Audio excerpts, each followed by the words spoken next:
আসসালামু আলাইকুম সুপ্রিয় দর্শক মণ্ডলী, স্বাগত জানাচ্ছি বিজয় টিভির সাপ্তাহিক নিয়মিত আয়োজন চট্টলার চিত্রে। আপনাদের সাথে আছি আমি এমএস রুবেল। নেলসন ম্যান্ডেলা বলেছেন, education is the most powerful weapon which you can use to change the world.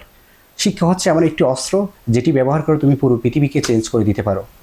তাই আজকে আমরা আমাদের মূল যে আলোচনার বিষয় নির্ধারণ করেছি সেটি হচ্ছে আর্তমানবতার সেবায় ছাত্র সমাজের ভূমিকা। এই বিষয়ে আলোচনার জন্য আমাদের বিজয় টিভির স্টুডিওতে উপস্থিত রয়েছেন আমাদের তিনজন সম্মানিত অতিথি। চলুন আমরা আমাদের আমন্ত্রিত অতিথিদের সাথে পরিচয় পর্ব সেরে নিই। আমাদের মাঝে উপস্থিত হয়েছেন জনাব ইয়াসিন আরাফাত, সাবেক সভাপতি চট্টগ্রাম মহানগর ছাত্রদল। আমাদের মাঝে আরও উপস্থিত রয়েছেন রাজাউল কাউসার, সভাপতি বিশ্ব ইনসানিয়াত বিপ্লব স্টুডেন্ট ফ্রন্ট। এবং আমাদের মাঝে আরও উপস্থিত রয়েছেন কৃষ্ণ দাস, যুব প্রধান, যুব রেড কিচেন চট্টগ্রাম জেলা ইউনিট। আপনাদেরকে স্বাগত জানাচ্ছি আমাদের বিজয় টিভি স্টুডিওতে। আমি জনাব ইয়াসিন ভাইকে প্রশ্নের মাধ্যমে আমাদের আলোচনা শুরু করবো। একজন ছাত্র হিসেবে তার ছাত্রের প্রধান দায়িত্ব কি হতে পারে? একজন ছাত্র হিসেবে, যেটা আমরা সবাই জানি, এমনি পড়াশোনা হচ্ছে তার প্রধান এবং মোস্ট ডিউটি, তাহলে তার প্রধান দায়িত্বটা কি শুধু পড়াশোনা নাকি অন্য কিছু হতে পারে? একজন ছাত্রের প্রধান দায়িত্ব হওয়া উচিত পড়াশোনা করা, নীতি নৈতিকতার ভিত্তিতে জীবন গড়া, শিক্ষকদের আনুগত্য করা, সমাজ বিনির্মাণে সহযোগিতা করা, মাদক থেকে দূরে থাকা। তার প্রধান দায়িত্ব এবং কর্তব্য হচ্ছে পড়াশোনা করা, যাতে করে সে ভবিষ্যতে নিজেকে নীতি নৈতিকতার সহিত যোগ্য হিসেবে দেশ গড়ার জন্য, রাষ্ট্র গড়ার জন্য, সমাজ গড়ার জন্য নিজেকে গড়ে তুলতে পারে। এটাই একজন ছাত্রের প্রধান দায়িত্ব বলে আমি মনে করি। ধন্যবাদ ইয়াসিন ভাই। আমার দ্বিতীয় প্রশ্ন আমার সম্মানিত অতিথি রাজাউল কাউসার ভাইয়ের কাছে। নৈতিকতাবিহীন শিক্ষা আসলে কোনো শিক্ষা নয়, এই বিষয়ের সাথে আপনি একমত কিনা? অবশ্যই আমি একমত। ধন্যবাদ বিজয় টিভি এবং উপস্থাপক এবং দর্শকবৃন্দকে। যে আসলে নীতি নৈতিকতার পূর্বে প্রথমত আমাদের যেটা প্রয়োজন যে মানুষ হওয়া। মানুষ হলে মানুষের মাধ্যমে নীতি নৈতিকতা আসে। তো মানুষ হতে গেলে মানব সত্তায় বিশ্বাস করতে হবে, যে মানব সত্তাটা সব বস্তুর ঊর্ধ্বে, স্রষ্টার নামে স্রষ্টার আলোকে হওয়া, অর্থাৎ হিউম্যান এন্টিটি, যেটা যে হিউম্যান এন্টিটি মানব সত্তা যদি মানবিক হয় তথা স্রষ্টার নামে স্রষ্টার আলোকে হয়, তখন সে মানুষ হয়। তো মানুষ হলেই তার মধ্যে মানবতা আসবে, তথা হিউম্যান এন্টিটি বা হিউম্যান হলে তার মধ্যে হিউম্যানিটি আসবে। হিউম্যানিটি যেমন বরফ বললেই বোঝা যায় যে বরফ ঠান্ডা, আগুন বললে বোঝা যায় যে আগুন গরম, ঠিক একইভাবে মানুষ বলাই মানুষের মধ্যে নীতি নৈতিকতা থাকাটা স্বাভাবিক। তো প্রশ্ন হলো নীতি নৈতিকতার পূর্বে মানুষ হওয়াটা, যে আমরা যদি মানুষ হতে পারি। যদি আমি একটু ইন্টারভিউ করি, শিক্ষার মৌলিক উদ্দেশ্য হচ্ছে মনুষ্যত্ববোধকে জাগ্রত করা, এটাই। কিন্তু আমাদের বর্তমানে এমন একটা অবস্থা হয়ে গেছে, শিক্ষা মানে হচ্ছে বড় চাকরি করা, মানে চাকরি না করলে শিক্ষার কোনো মূল্য নাই, মানে তাদের টার্গেটটা হয়ে যাচ্ছে চাকরিমুখী শিক্ষা। এটাই, অর্থাৎ আপনি যেটা বোঝাতে চাচ্ছেন যে মূলত আমাদের যে মূল টার্গেট, যে শিক্ষার যে মূল টার্গেট, মূল উদ্দেশ্য, আমরা সেখান থেকে দূরে সরে আছি। যে শিক্ষা হওয়াটা, শিক্ষা মানুষ কেন অর্জন করে? যে মানুষ হওয়ার জন্য। শিক্ষা কেন অর্জন করে? যে মানুষের সেবা করার জন্য, ঠিক না? নিজেকে গড়ে তোলার জন্য, যোগ্য হিসেবে গড়ে তোলার জন্য, নিজের জন্য, পরিবারের জন্য, সমাজের জন্য, রাষ্ট্রের জন্য নিজেকে যোগ্য করে তোলা। এটার জন্যই তো আগে আমাকে মানুষ হতে হবে। তো আমার শিক্ষা প্রতিষ্ঠানগুলোতে সব লেসন আছে, কিন্তু মানুষ হওয়ার লেসনটা আমরা দেখতে পাই না। বরং শিক্ষা প্রতিষ্ঠানের পরেই আমরা দেখতে পাই যে যথাযথ শিক্ষা না থাকার কারণে মানুষ অমানুষ হয়ে যায়, যার ফলে আমরা দেখতে পাই আবরার হত্যাকাণ্ড প্রতিষ্ঠানগুলোতে, আমরা দেখতে পাই তোফাজ্জল হোসেনের যে ঢাকার ক্যান্টিনের মধ্যে হত্যাকাণ্ড নির্মম, এভাবে শত শত হত্যাকাণ্ডগুলো ছাত্রদের মাধ্যমে ঘটছে। আমি বলছি না যে বাইরের কেউ করছে, ছাত্ররা যারা মানুষকে শিখাবে, যারা মানুষ হবে এবং অন্যদেরকে মানুষ বানাবে, যারা মানুষ গড়ার কারিগর হিসেবে আমরা সমাজে দেখি, এই মানুষ গড়ার কারিগরগুলোই এখন অমানুষ হয়ে গড়ে উঠছে। এবং এমন হয় যে সে শিক্ষার পরিবেশগুলো যে অপরাজনীতির মাধ্যমে যখন জবরদখল হয়ে যায়, ক্যাম্পাসগুলো যখন অপরাজনীতির মাধ্যমে জবরদখল হয়ে যায়, তখন সেখানে যে অপরাজনীতির চর্চা চলতে থাকে, যে একদল অপর দলের বিপরীতে গিলে তাকে হত্যা করা, তার উপর আক্রমণ করা, এমন একটা পরিবেশ শিক্ষাঙ্গনে তৈরি হয়েছে। বুয়েটের প্রসঙ্গ যখন তুললেন, আমার প্রশ্ন হচ্ছে এখানে নৈতিকতাই কি, নৈতিকতাবিহীন শিক্ষাই কি আসলে তাদের? আমি যদি খেয়াল করি, আবরার ফাহাদ যেমন নষ্ট হয়ে গেল বা উনি পৃথিবী থেকে চলে গেল, ঠিক তেমনি যারা জড়িত ছিল তারাও কিন্তু মেধাবী স্টুডেন্ট। সেটাই তাদের লাইফটাও কিন্তু শেষ কিন্তু হয়ে গেল। যখন একজন খুনি কাউকে খুন করে, হয়তো সেই বুঝতে পারে না যে তার পরিণতির থেকে ভয়াবহ হবে। একজন অমানুষ সে বুঝতে পারে না যে আরেকজন মানুষের উপর যখন আক্রমণ করে সেটা তার উপরে এসে একটা প্রাকৃতিকভাবে হোক সেটা পড়বে। কিন্তু যখন মানুষ মনুষ্যত্ব হারিয়ে ফেলে তখন সে হিতাহিত জ্ঞান হারিয়ে ফেলে, যার কারণে সে সামনে কি করছে না করছে সেই সেন্স হারিয়ে ফেলে। আর এটা নষ্ট করার পেছনে আমি ব্যক্তিগতভাবে ইনসানিয়ত বিপ্লবের মাধ্যমে আমি মনে করি যে মানুষ হতে না পারা এবং মানবিকতা নিজের মধ্যে না থাকা। এই মানুষ হলেই তার মাধ্যমে কখনো অমানবিকতা পাশবিকতা প্রকাশ পাবে না। মানুষ হলেই তার মাধ্যমেই মানবতা প্রকাশ পাবে। আর মানবতা প্রকাশ পাওয়া মানে আবরার ফাহাদকে হত্যা করা নয়, আবরার ফাহাদকে রক্ষা করা, শিক্ষাগণ নষ্ট করা নয়, শিক্ষাগণকে গড়ে তোলা, পরিবেশ সুন্দর করা। মূলত কাউসার ভাই, আমি জনাব কৃষ্ণ দাসের কাছে যাব। আপনার কাছে আমার প্রশ্ন, বর্তমানে এটা বলতে পারেন সম্পূরক প্রশ্নের মতো, বর্তমানে ছাত্র সমাজের বিপদগামী হওয়ার মেইন কারণগুলো কি কি হতে পারে? আসলে আমাদের ছাত্র সমাজের আমরা বিপদগামী হওয়ার কিছু কারণ আছে। আমরা সব সময় চিন্তা করি আসলে আমরা অনেক সময় চিন্তা করি আমরা মানুষকে সহযোগিতার যে বিষয়টা সেটা আমাদের মধ্যে অনেক সময় থাকে না। আমি মনে করি একটা মানুষকে সহযোগিতা করা সে মনুষ্যত্ববোধ যদি না থাকে তাহলে আমরা একটা দেশ একটা সুন্দর করে আমরা গড়তে পারবো না। শুধুমাত্র পড়াশোনা কেন্দ্রিক হলে হবে না, আমাদেরকে মনুষ্যত্ববোধ থাকতে হবে, যে আমাদের মানবতাটা, আমাদের মধ্যে যে মানবতা আছে সেটা। এই ক্ষেত্রে আমি যদি একটু অ্যাড করি, বিপদগামী হওয়ার পেছনে যারা বিশেষ করে ইউনিভার্সিটি, আমি তো চট্টগ্রাম বিশ্ববিদ্যালয়ের স্টুডেন্ট, তো আমরা যেটা খেয়াল করছি পলিটিক্যালি ইউজ করতো তাদেরকে। আর এমন একটা অবস্থা হয়ে যায় তারা শিক্ষা থেকে অনেক দূরে সরে যায়। আমার কেন জানি মনে হয় এটা পরীক্ষা আসলে সিজনাল পড়াশোনা করা, কোথাও থেকে শিট কালেক্ট করে কোনো মতে পরীক্ষা দিয়ে পাশ করা। কিন্তু একজন স্টুডেন্টের দায়িত্ব হচ্ছে সে পড়াশোনাটা নিয়মিত চালিয়ে যাবে এবং নিজেকে গড়ে তুলবে, এটাই তো দায়িত্ব হওয়া দরকার। কিন্তু পলিটিক্যাল দলগুলো তাদেরকে এমনভাবে ব্যবহার করে যাতে সেই সুযোগটা আর থাকে না। এটার সাথে একমত কি না? আসলে এটা হচ্ছে নিজের উপর ডিপেন্ড করে। আসলে আমি কতটুকু নিজে পড়াশোনা করে নিজেকে প্রতিষ্ঠিত করতে পারবো সেটা আমার একান্ত ব্যক্তির বিষয়। সেটা কেউ যদি মনে করে যে হ্যাঁ আমি অন্য একজন কথা বলতে, এটা ডিপেন্ড করে নিজের উপর আর কি বিষয়টা। আচ্ছা, ধন্যবাদ কৃষ্ণ দাস ভাই। আমরা একটা ছোট্ট বিজ্ঞাপন বিরতিতে যাব। দর্শক, নিয়ে নিচ্ছি ছোট্ট একটি বিজ্ঞাপন বিরতি, ফিরছি একটু পর, সাথেই থাকুন।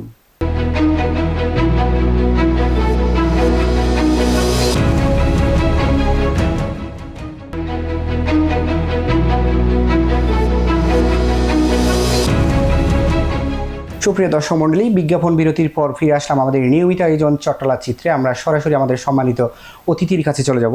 আমরা সরাসরি জনাব ইয়াসিন আরফাত ভাইয়ের কাছে যাব। আপনার কাছে আমার প্রশ্ন, সুষ্ঠু পারিবারিক প্রশাসনিক তদারকির অভাবে বর্তমানে ছাত্র সমাজ, আমি বাড়িতে গেলে, আমাদের গ্রাম অঞ্চলে গেলে আমি প্রায় সময় দেখি বেশিরভাগ স্টুডেন্টগুলো কিন্তু পড়ার টাইমে, আগে আমাদের সময় এমন ছিল যে মাগরিবের আজান হলো আমাদের পড়ার টেবিলে নিয়ে বসালো, কিন্তু এখন হয় যে কি সারা রাত মোবাইল নিয়ে পড়ে থাকে। এটা কি সুষ্ঠু পারিবারিক এবং প্রশাসনিক তদারকির অভাবেই হচ্ছে? এটার অন্যতম একটা কারণ হচ্ছে আমাদের দেশ যখন ডিজিটালাইজ হয়েছে তখন ওখানে ওই প্রযুক্তির অপব্যবহারের কারণে, মোবাইল আসক্তির কারণে ওটা ছাত্রদের উপরে, ছাত্র সমাজের উপরে এটা প্রভাব পড়তেছে। পারিবারিক যে বিষয়টি আছে সেটি হচ্ছে পারিবারিক শিক্ষার একটা বিশাল একটা ব্যাপার আছে। পারিবারিক শিক্ষা যদি সে সুশিক্ষা না পায়, তাদেরকে যদি শাসন না করে, ধর্মীয় অনুশাসন যদি মেনে না চলে, তাহলে এর একটা বিশাল প্রভাব অবশ্যই পড়বে। ধন্যবাদ ইয়াসিন ভাই। আমার দ্বিতীয় প্রশ্ন আমাদের সম্মানিত রেজাউল কাউসার ভাইয়ের কাছে। আপনার এখন বেশিরভাগ দেখবেন যে আমরা একটু খেয়াল করলে দেখি যে বেশিরভাগ মেধাবী স্টুডেন্টরা কিন্তু বিদেশে চলে যায় একটু উন্নত লাইফ। এটা কি আমাদের সার্বজনীন শিক্ষার একটা ক্ষতিকর দিক না? অবশ্যই, কেন নয়। কারণ এটার ক্ষেত্রে আমি বলবো দুই দিকেই একটা কারণ থাকতে পারে। একটা হলো প্রাতিষ্ঠানিক যেই প্রপার যে শিক্ষাটা, সেই শিক্ষাটা পাচ্ছে না। কারণ ক্যাম্পাসে যখন মারামারি হানাহানি হবে, আমরা ইনসানিয়ত বিপ্লব থেকে বারবার একটা দাবি করে আসছি যে ক্যাম্পাসটা দলীয় রাজনীতি মুক্ত থাকবে। তবে হ্যাঁ, রাজনীতির একাডেমিক চর্চা থাকবে। একাডেমিক চর্চাটা অপরাধ নয়।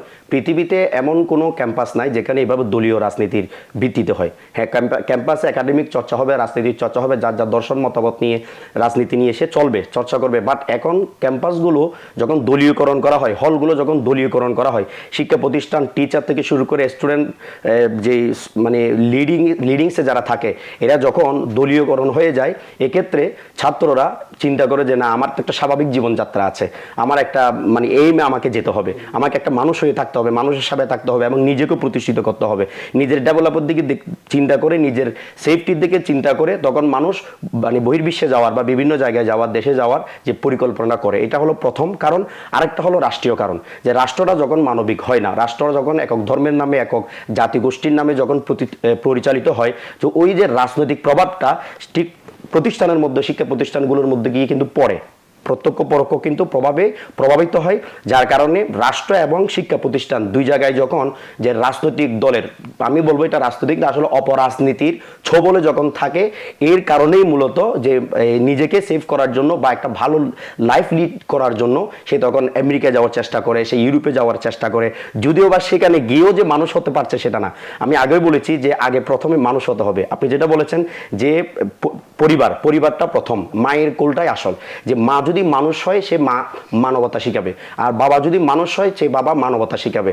এখন মা বাবার মধ্যেও আমরা দেখি যে কোনো না কোনো অপরাজনীতির জবরদখলে মা বাবা চলে গেছে, যে যেভাবে থাকে সেভাবে তার সন্তানগুলোকে সেই পরিবেশে বড় করে তুলে, সভ্য করে না, মানুষ করে না, এবং ওই মানুষ না হওয়ার কারণে তার মাধ্যমে যত অমানবিকতা, পাশবিকতা সেটা ঘরে, বাহিরে, সমাজে, শিক্ষা প্রতিষ্ঠানে কিন্তু কি হয়, প্রকাশিত হয়। সেই জন্য আমি মনে করি যে সর্বপ্রথম আগে মানুষ হতে হবে। খবর ভাই, এখানে আরেকটা প্রশ্ন, আমরা যখন গ্রাম থেকে আসি আর যারা উচ্চশিক্ষার জন্য শহরে আসে, একইভাবে যখন দেশ থেকে বিদেশে চলে যায়, আমাদের যখন মাইগ্রেট হয়, তখন এখন ঠিক একইভাবে আমরা গ্রাম থেকে যারা শহরে আসে উচ্চশিক্ষার জন্য, তারা কিন্তু ঠিকই গ্রামে ফিরে যায় না, গেল ঈদে, কোরবানিতে, এগুলোতে যায়।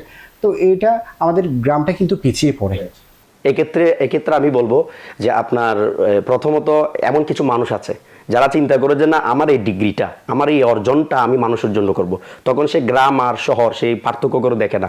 তখন সেই মানবিকতার দৃষ্টিতে আমরা দেখি অনেক ডাক্তার, সে ভালো লাইফ লিড করতে পারতো বাইরে গেলে, অথবা টাউনের কোনো একটা মেডিকেলে, ভালো মেডিকেলেতে, কিন্তু সে কি করে, গ্রামে গিয়ে সে সেবা দেওয়ার চেষ্টা করে। এমন ডাক্তারও আমরা কিন্তু দেখি আমাদের সমাজে পড়ে, বা এমন কোনো টিচার আমরা দেখি যে যারা ভালো একটা লাইফ লিড করতে পারে টাউনে থেকে, কিন্তু তারা কি করে, যে গ্রামে সে বড় হয়েছে সেই গ্রামের মানুষগুলোকে শিক্ষিত করার জন্য সে কিন্তু চেষ্টা করে, এমন কিন্তু ঘটে। তো ওভারঅল যেটা আমি বলবো, যে ওভারঅল যেটা সেটা হলো, আমরা যদি গ্রাম শহর সব দিকে যদি একটা মানবিক পরিবেশ তৈরি করতে পারি এবং মানুষগুলোকে যদি প্রকৃতপক্ষে মানুষ করতে পারি, যে না, আমার জীবন বস্তুর ঊর্ধ্বে, সব বস্তুর ঊর্ধ্বে আমার জীবন স্রষ্টা নামে, স্রষ্টার আলোকে, তখন স্রষ্টার আলোকে হিসেবে, স্রষ্টার সৃষ্টি হিসেবে, তখন সৃষ্টির সেবায় সে কিন্তু নিজেকে সবসময় কি রাখবে, নিয়োজিত রাখবে। আর না হয় সৃষ্টির ক্ষতি করা, যে আমি ডাক্তার হয়েছি, আমার ফি হবে 5,000, 10,000, এভাবে একটা মানুষ পারতেছি, কতটুকু মানে ক্যাপাবিলিটি আছে মানুষের, সেটা আমি আর দেখছি না। মানে আমার ডিগ্রিটাকে আমি প্রাধান্য দিচ্ছি, আমার মানবীয়তাকে আমি কি করে দিচ্ছি, শেষ করে দিচ্ছি, নষ্ট করে দিচ্ছি। আমরা এমন কোনো ঘটনা দেখেছি যে মেডিকেলের মধ্যে একটা খুব ইনজুর অবস্থায় একটা মানুষকে নিয়ে গেল, কিন্তু তার ট্রিটমেন্ট ভালোভাবে করছে না, কারণ তার কাছে ওই ব্যাংকে বা চেকে বা অ্যাকাউন্টে টাকা পাঠানো হচ্ছে না। তো এমন যদি ডাক্তার হয়, তাহলে এই সমাজের মানে মানুষ, এই রোগীরা কিভাবে ভালো হবে, কিভাবে সভ্য হবে, মেডিকেলগুলো কিভাবে ভালোভাবে চলবে। ওভারঅল আমরা যেটা মনে করি যে মানে চিকিৎসা কেন্দ্র বলেন, শিক্ষা কেন্দ্র বলেন, সমাজ বলেন, রাষ্ট্র বলেন, সব দিকেই যে সমস্যা, সেটা হলো অপরাজনীতির যে চর্চাটা। এই অপরাজনীতির চর্চা থেকে আমাদেরকে ফিরে আসতে হবে মানবতার রাজনীতি, ইনসানিয়তের রাজনীতির চর্চার মধ্যে যদি আমরা ইনসান হিসেবে ইনভলভ হই, তাহলে মেডিকেল বলেন, শিক্ষা প্রতিষ্ঠান বলেন, সমাজ বলেন, রাষ্ট্র বলেন, সব জায়গাটায় মানুষ শান্তিপ্রিয় হিসেবে এবং শান্তির সাথে বসবাস করতে পারবে। ধন্যবাদ কাউসার ভাই। আমি কৃষ্ণ দেশ ভাইয়ের কাছে যাব। আমি আমার ব্যক্তিগত একটা মতামত দিই, ব্যক্তিগত অভিজ্ঞতা। আমি যখন এবার কোরবানিতে বাড়িতে গেলাম, তখন দেখলাম যে আমাদের অজপাড়াগা, সেখানে অবাধে মাদক, জুয়া সব কিছু হচ্ছে। তো আমি কি করলাম, শিক্ষিত জনসমষ্টিকে নিয়ে এদেরকে কিছুটা একটা প্রতিরোধের ব্যবস্থা করলাম। এক্ষেত্রে আমাদের প্রবীণ ব্যক্তি যারা আছে, তারা কিন্তু আমাদেরকে নিরুৎসাহিত করে, আর মাঝে মধ্যে বলে কি, তারা তো এটাও তো এক প্রকার আত্মমানবতার সেবা, জনগণের সেবা, সমাজের মানুষের সেবা। তো এই ক্ষেত্রে তাদের নিরুৎসাহিত করা দরকার নাকি উৎসাহ প্রদান করা দরকার? ধন্যবাদ। আসলে মাদক জিনিসটা আমরা জানি সবাই, এটা আমাদের জন্য খুবই খারাপ, এবং এখান থেকে অনেক কিশোর গ্যাং তৈরি হয়। সেই জন্য আমাদের প্রয়োজন, যারা মাদক আসক্ত তাদেরকে ওই জগৎ থেকে আমাদেরকে ফেরাতে হবে। এটা কাজ হচ্ছে একটা ছাত্র সমাজের খুবই গুরুত্বপূর্ণ। এই জিনিসটা কিন্তু ঠিকই করছে, আমাদের সাথে যারা আন্দোলনে ছিল তারা কিন্তু ওই জিনিসটা ঠিকই করছে, যাকে বোঝানো তাকে বোঝালো। কিন্তু এই ক্ষেত্রে দেখা যাচ্ছে যারা দায়িত্বশীল ব্যক্তি, তারা কিন্তু ওই যে ছাত্রদের কিন্তু তেমন একটা সহযোগিতা করে না বা উৎসাহ প্রদান করে না। এর কারণটা কি, তাদের যারা মাদক ব্যবসায়ী বলেন, জুয়া ব্যবসায়ী বলেন, যারা অবৈধ বালি উত্তোলনকারী বলেন, তাদের হাত কি বেশি লম্বা? এটা আমাদেরকে আগায় আসতে, আমাদের ছাত্র সমাজকে আগায় আসতে হবে এই বিষয়টা সলভ করার জন্য। কারণ হচ্ছে যে এভাবে যদি হতে থাকে তাহলে আমাদের দেশটা অনেক মানে একটু রসাতলে চলে যাবে, এক কথায় বলতে গেলে যেটা হয়। সেক্ষেত্রে আমাদের সবাইকে মানে যারা এইটার উপর মানে হস্তক্ষেপ করে মাদককে না হ্যাঁ বলে, এটা আমাদের যে যারা ছাত্ররা আছি, আমরা যুবকরা আছি, এটা নিয়ে আমাদেরকে অনেক বেশি কাজ করতে হবে। কারণ হচ্ছে যে যদি আমরা কাজ না করি তাহলে ওরা আরো বেশি কি হবে, গণিত হবে। কিন্তু একটা জিনিস খেয়াল করলাম কৃষ্ণ ভাই, সেখানে যারা বেশিরভাগ শিক্ষিত, উচ্চশিক্ষিত, ইউনিভার্সিটি বলেন, কিছু কিছু শিক্ষিত ছেলেগুলো আছে ওই বিষয়ে কিন্তু কথা বলে না। তারা আপনি কি খেয়াল করবেন আপনার এলাকায় তারা এমনভাবে থাকে যাতে তারা সবার কাছে ভালো থাকতে পারে। এটা কি একজন ছাত্র হিসেবে? কখনো নয়। ওই যে বললাম যে ছাত্রর আগে মানুষ হলে সে কখনো মানবতার বিপরীত কাজে, এটা তো প্রথমত আমার জীবনের নাশ করতেছে। তো এমন কাজে সে কখনো সহযোগিতা করতে পারে না, বা যারা করছে এই কাজগুলো চুপ থাকতে পারে না। এখন সে হয়তো নিজের জীবনের সেফটির যে বিষয়টা চিন্তা করে, কারণ ওই কাজগুলো সমাজের যারা নেতা আছে। আরেকটি ইন্টারভিউ করবো আমরা, আরো একটি বিজ্ঞাপন বিরতি। দর্শক নিয়ে নিচ্ছি আরো একটি ছোট্ট বিজ্ঞাপন বিরতি, ফিরছি একটু পর। চোখ রাখুন বিজয় টিভির পর্দায়।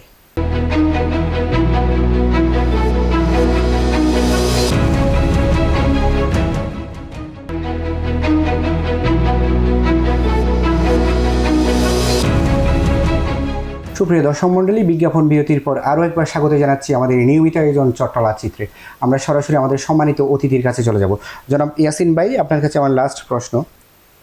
শিক্ষার্থীদের আমরা দেখি অনেকগুলো অনার্স মাস্টার্স করা ছেলে বেকার বা কর্মসংস্থানের ব্যবস্থা নেই, তাদের কি প্র্যাকটিক্যাল কোনো শিক্ষার ব্যবস্থা করলে কি তাদের কর্মসংস্থান সৃষ্টি হওয়ার কোনো সম্ভাবনা আছে কিনা?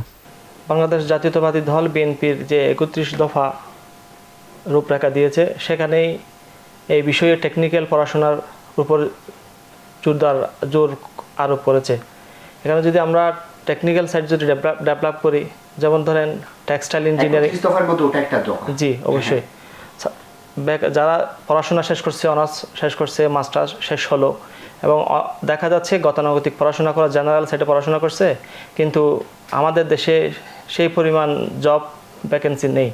সেক্ষেত্রে টেকনিক্যাল সাইড যদি ডেভেলপ হয়। এটা আরেকটা দিক হচ্ছে যারা পড়াশোনা করছে তাদেরকে কিন্তু অনেকগুলো ভেরিফিকেশন আটকে দেওয়া হয়েছিল বিভিন্ন বিপরীত বা বিরোধী রাজনৈতিক দলের সন্তান হওয়ার কারণে বা বিভিন্ন প্রেক্ষাপটের কারণে, শুধু দলীয়করণ করার কারণে। জি জি, এটা হচ্ছে ওই আওয়ামী ফ্যাসিস্টের যখন সেটা কি আপনাদের বিএনপি আসলেও করবে এটা? না, তা তো অবশ্যই না।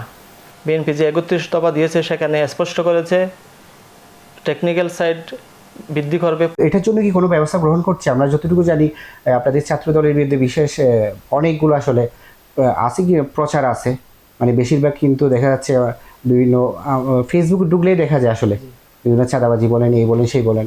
তো এই ব্যাপারে কি আপনাদের দলের পক্ষ থেকে কোনো ব্যবস্থা গ্রহণ করছে কিনা? কেউ যদি চাঁদাবাজি করে সেটা দায়ভার তো দল নেবে না, ছাত্র দল নেবে না। কেউ যদি সেটা করে সেটা তার ব্যক্তিগত দায়ভার। আর সংগঠন, আপনি যেহেতু ফেসবুকে দেখেছেন, কেউ যদি চাঁদাবাজির সাথে লিপ্ত হয়, ছাত্র সংগঠন ছাত্রদল হিসেবে বাদী হয়ে তার বিরুদ্ধে মামলা করছে, তাকে আইনের হাতে তুলে দিচ্ছে, তাকে বহিষ্কার করছে। না, আপনি একজন রাজনীতিবিদ হিসাবে আমি এই প্রশ্নটা করলাম আর কি। আমরা জানি রাজনীতি মানে হচ্ছে জনগণের সেবা করা। এখানে এই বিষয়টা কিন্তু ইনক্লুড হয় মানবতার সেবার জন্যই মূলত রাজনীতি করা। তো এটা কি বিগত ফ্যাসিস্টের হুবহু কপি হবে কি না? তা তো অবশ্যই না। কপি কেন হবে? কপি না হওয়ার জন্য যে আমাদের সংগ্রাম। ভবিষ্যতে আর কেউ ফ্যাসিস্ট হয়ে আশা করে উঠতে পারবে না, এ থেকে তো আমরা শিক্ষা নিছি। আমরা চাই সবাইকে নিয়ে মিলে মিশে ঐক্যবদ্ধ একটি সুন্দর দেশ গঠন করব। সেই কারণেই আমি আগেও বলছি, বিএনপির যে 31 দফা আছে সেটা যদি বাস্তবায়ন হয়, সুন্দর সমৃদ্ধি একটি বাংলাদেশ গড়বে। এবং ছাত্র সমাজের জন্য সেখানে অনেকগুলো দফায় ছাত্র সমাজের ভূমিকা, ছাত্র সমাজের কল্যাণ আসে এমন কর্মকাণ্ড হাতে নিয়েছে বিএনপি। এবং কেউ যদি দরিদ্র শিক্ষার্থী হয়, অসুস্থ হয় কোনো শিক্ষার্থী, তার পাশে দাঁড়াচ্ছে ছাত্রদল, ছাত্র সংগঠন, তাকে সহযোগিতা করছে, বই কিনে দিচ্ছে, তার চিকিৎসার দায়ভার নিচ্ছে, বৃত্তি দিচ্ছে। কেউ যদি পড়াশোনা উচ্চতর ডিগ্রির জন্য গ্রাম থেকে শহর আসছে, ভর্তি হতে পারতেছে না, তাকে আর্থিকভাবে সহযোগিতা করতেছে। ধন্যবাদ ইয়াসিন ভাই, আমাদের হাতে সময় কম, আমরা জনাব রেজাউল ভাইয়ের কাছে যাব। আমার লাস্ট প্রশ্ন, আপনাদের কাছে ছাত্র সমাজের কাছে প্রত্যাশা কী থাকবে সামনে? অবশ্যই ইনসানিয়ত বিপ্লব বাংলাদেশ স্টুডেন্ট ফ্রন্টের পক্ষ থেকে আমরা প্রত্যাশা করি, কারণ গত যে সরকার, ফ্যাসিস্ট সরকার, তার বিরুদ্ধে আমরা ছাত্ররা যে আন্দোলনটা করেছি, বিশেষ করে ঢাকা বিশ্ববিদ্যালয় থেকে যার সূত্রপাত যে কোটা আন্দোলন বা কোটা বিরোধী, যে আসলে যেই লক্ষ্য উদ্দেশ্য নিয়ে আমরা ফ্যাসিস্ট সরকারের বিরুদ্ধে আমরা নেমেছিলাম বা ফ্যাসিস্ট সরকারের পতন হয়েছে, পরবর্তী আমরা দেখতে পাই ঠিক সেই কোটার জায়গা ঠিকই আছে। যেমন আপনি দেখবেন ওয়াসার যেই নিয়োগ বিজ্ঞপ্তিটা, নিয়োগরা, এবং গত রিসেন্টলি যে নিবন্ধন 18তম নিবন্ধন পরীক্ষায় মৌখিক পরীক্ষা থেকে সব কিছু পারার পরেও তাকে আউট করে দিচ্ছে। তো এভাবে যদি সব জায়গায় দলীয়করণ করা হয় বা দল চিন্তা করে কি করা হয়, মানে নিয়োগ দেওয়া হয়, এক্ষেত্রে তখন ছাত্ররা তারা হতাশ হবে। তারা এখন ভালো শিক্ষা অর্জনে বা ভালো ডিগ্রি অর্জনে তারা হতাশ হবে। তখন তারা আস্তে আস্তে এই শিক্ষা পরিবেশ থেকে দূরে সরে যাবে, আসল শিক্ষা থেকে তারা দূরে সরে যাবে। মূলত আমরা মনে করি যে ইনসানিয়ত বিপ্লব বাংলাদেশ, আমরা মনে করি যে সব কিছুর পেছনে যে মানবতার বিপরীত অপরাজনীতি দায়ী, সেটা শিক্ষাগণ থেকে শুরু করে সব জায়গায়।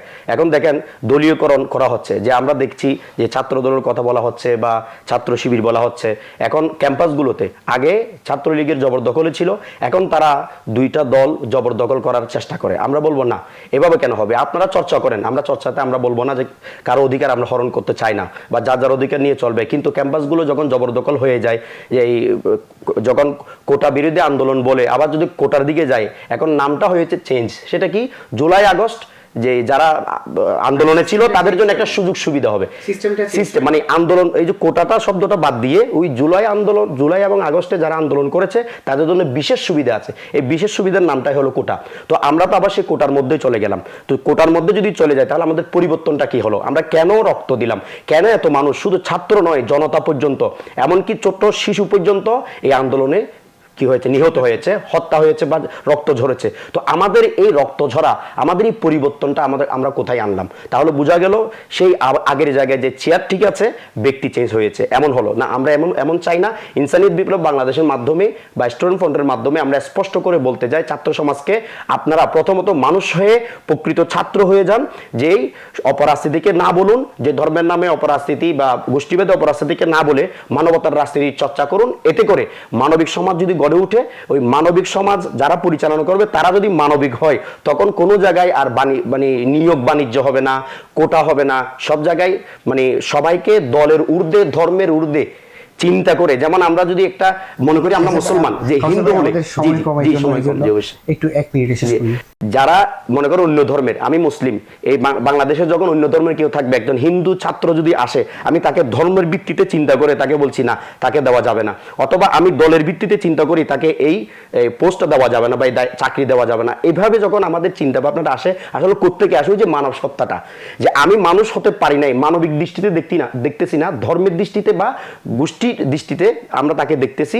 এই জন্য আমরা বলবো আগে মানুষ হই, মানুষ হলে মানবতার রাজনীতির মাধ্যমে মানবতার রাষ্ট্র যদি গড়ে উঠে, তাহলে সেখানে কোনো সংকট থাকবে না। আজকে আর্তমানবতার সেবার কথা বলা হয়েছে, হয়তো আমি রক্ত দিলাম, আমি বই কিনে দিলাম, আমি একটু সহযোগী, এটা হলো ব্যক্তিগত পার্সোনালি সহযোগিতা। ওভারঅল সহযোগিতার জন্য মানবতার রাষ্ট্র। ধন্যবাদ কাউসার ভাই। আমার শেষ প্রশ্ন কৃষ্ণদাস ভাইয়ের কাছে, আপনি তো যুব রাইট সেন্টারের সাথে জড়িত আছেন, একজন স্টুডেন্ট হিসেবে আর্তমানবতার জন্য তার দায়িত্বটা কিভাবে সে পালন করবে, আর তার কি কি দায়িত্ব থাকতে পারে এবং কি কি গ্রহণ করবে সে, যাতে আর্তমানবতা হিসেবে নিজেকে নিয়োজিত করতে চায়? ধন্যবাদ। আসলে আমি একজন রেড ক্রিসেন্টের একজন সংগঠক। আমরা সব সময় চিন্তা করি একটা মানুষের সেবা দিয়ে মানুষকে সেবার লাভ করার জন্য। আপনারা ধরেন কিছুদিন আগে যে বন্যা হয়েছিল, হ্যাঁ, যে কিছুদিন আগে বন্যা হয়েছিল, আমরা বন্যার কথা বাদ দিয়ে আমাদের যে ছাত্র আন্দোলন হয়েছিল, আমরা নিঃস্বার্থে সবাইকে আমরা কি করেছি? ফার্স্ট এড দিয়েছি। এটা কি আমাদের একটা